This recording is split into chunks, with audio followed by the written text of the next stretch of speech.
बुखारी व मुस्लिम शरीफ में बनी इसराइल के एक कातिल का वाक़या नक़ल किया गया है।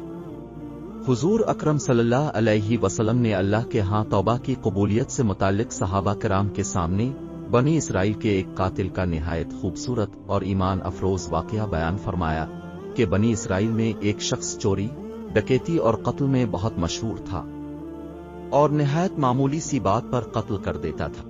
होते होते इसके हाथ से 99 अफराद का कत्ल हो चुका। इसके बाद इसके दिल में एहसास पैदा हुआ कि मुझे भी तो अल्लाह के यहाँ जाना है। चुनांचे ये फिक्र बढ़ता रहा और लोगों से मालूमात करते हुए सरगदा फिरने लगा कि क्या मेरी तौबा कबूल हो सकती है कि नहीं। किसी आलिम शख्स से मुलाकात की फिक्र हुई कि मालूम किया जाए कि ऐसे शख्स की तौबा कबूल हो सकती है कि नहीं। इसी हवाले से लोगों ने एक आबिद शख्स के पास जाने का मशवरा दिया। इस शख्स ने इसके पास जाकर मसला मालूम किया कि क्या मेरी तौबा कबूल हो सकती है और क्या मेरी मगफिरत हो सकती है, जबकि मैंने 99 इंसानों की जान ली है।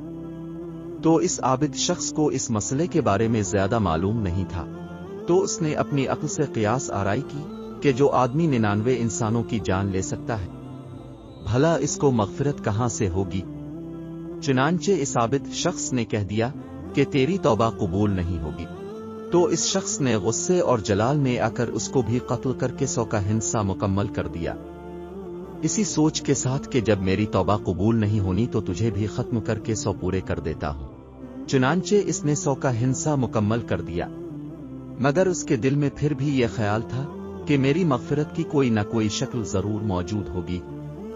इसलिए इसने लोगों से फिर मालूमात का सिलसिला जारी कर दिया कि रोए जमीन में सबसे बड़ा आलिम कौन है, वही मेरे मसले का हल बता सकता है। आखिर लोगों ने इसको बताया कि फला जगह एक आलिम रहता है, इससे जाके मालूम करो। चुनांचे इसने इस आलिम साहिब के पास जाकर अपनी जिंदगी की सारी कारगुजारी सुनाई और 100 आदमियों को किस तरह से कत्ल किया, सारा कारनामा सुना दिया। मालूम किया कि अब बताइए कि मेरी तौबा कबूल हो सकती है कि नहीं, और पूछने लगा कि क्या अल्लाह के यहाँ मुझ जैसे गुनाहगार के लिए भी मगफिरत का कोई खाना है। तो इस आलिम साहिब को चूंकि इल्म था, तो उसने बताया कि तेरे गुनाह मुआफ करने में अल्लाह के यहाँ कोई रुकावट नहीं। अल्लाह की रहमत का समंदर तुझ जैसे गुनाहगारों के गुनाहों से बहुत बड़ा और बहुत वसी है। चुनांचे इस आलिम साहिब ने इसे मशवरा दिया कि तुम फला जगह सफर करके जाओ, वहां कुछ अल्लाह के बंदे रहते हैं, उनका मशगला सिर्फ अल्लाह की इबादत है। उनके साथ मिलकर अल्लाह की इबादत करो और नादिम होकर अपने गुनाहों की मुआफी मांगो, इंशाअल्लाह तुम्हारी मगफिरत हो जाएगी। जब इस शख्स ने आधा रास्ता तय कर लिया तो मौत का फरिश्ता आ गया। अब इसकी रूह ले जाने का मसला खड़ा हुआ। आसमानों से रहमत के फरिश्ते भी आए और अजाब के भी। रहमत के फरिश्ते कहने लगे इसकी रूह ले जाने का हक हमको है, इसलिए कि ये सच्चे दिल से तायब होकर इबादत के लिए जा रहा है। अजाब के फरिश्ते कहने लगे कि इसकी रूह ले जाने का हक हमको है, इसीलिए कि इस शख्स ने कभी कोई नेकी का काम ही नहीं किया। इसी दौरान आसमानों से एक फरिश्ता आया। बाज रवायत से मालूम होता है कि ये आने वाला फरिश्ता हजरत जिब्राइल अमीन थे। चुनांचे इस फरिश्ते ने तशरीफ लाकर इन दोनों तरह के फरिश्तों के दरमियान ये फैसला किया कि दोनों तरफ की मसाफत नाप करके देख लो, जहां से आ रहा है इसकी मसाफत करीब है या जहां जा रहा है वहां की मसाफत। लिहाजा जहां की मसाफत करीब हो इस शख्स को वहां वालों में शुमार कर दिया जाए।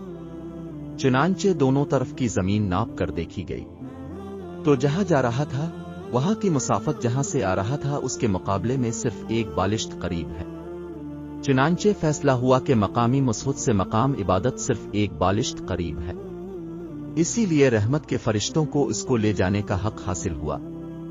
हदीस कुदसी में आता है कि मैं अपने बंदे के साथ इसके गुमान के मुताबिक होता हूं और वो जहां भी याद करे मैं इसके साथ हूं।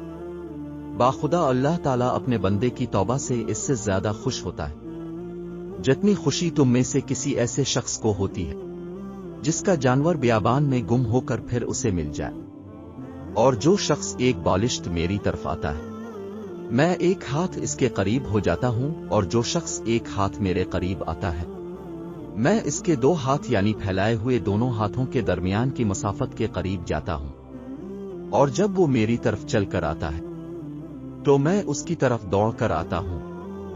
انسان جب بھی سچے دل کے ساتھ توبہ کرے گا تو اللہ تعالیٰ ضرور قبول فرمائے گا۔ انشاءاللہ یہ واقعہ خصوصاً ان حضرات کے لیے حوصلہ افزائی اور معاونت کا سبب ہے جو کہ بڑے بڑے گناہ کر کے اب مایوسی کی زندگی گزار رہے ہیں، کیونکہ شیطان انہیں مایوس کرتا ہے۔ بہرحال گناہگار کو شیطان کی باتوں میں آ کر مایوس نہیں ہونا چاہیے، بلکہ اللہ کی رحمت سے اچھی امید رکھ کر سچی توبہ کے ذریعے اپنے آپ کو پاک و صاف کر لینا چاہیے۔ اس واقعے سے ہمیں یہ سبق ملتا ہے کہ ہمارا گناہ جتنا بھی بڑا کیوں نہ ہو، لیکن اگر تم اللہ سے سچے دل سے توبہ کرو گے تو اللہ تمہیں ضرور معاف کرے گا۔ اگر ویڈیو اچھی لگی ہو تو ویڈیو کو لائک کریں اور دوستوں کے ساتھ شیئر کریں۔ شکریہ۔